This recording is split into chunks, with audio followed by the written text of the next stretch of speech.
एका गावात सरस्वती नावाची गरीब बाई राहत होती. तिच्या आयुष्य खूप कठीण होतं. नवरा लवकरच गेला होता, 2 लहान मुलं होती आणि घर म्हणून फक्त गवताची झोपडी होती. दररोज ती सकाळी लवकर उठून गावात मजुरी करायला जायची. कुठे भांडी घासायची, कुठे पाणी भरायचे, कुठे शेतात राबायचे. खूप कष्ट करून सुद्धा दिवसाचे 2 घास कसाबसे मिळायचे. पण सरस्वती मनाने खूप दयाळू होती.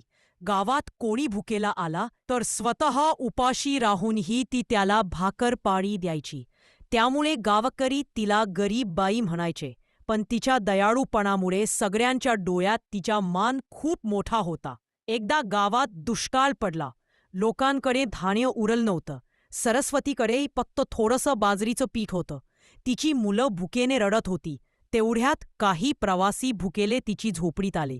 सरस्वतीने क्षणभरी विचार न करता तो शेवटचा घास त्यांना वाटला. त्या रात्री तिला स्वप्नात देवी दिसली आणि म्हणाली, "तुझा मन सोन्यासारखं आहे. तुझ्या घरातून कधीच अन्न कमी होणार नाही." दुसऱ्या दिवशी चमत्कार झाला. तिच्या घरात धान्य कधीच संपेना. तिने ते सगळ्या गावकऱ्यांना वाटलं.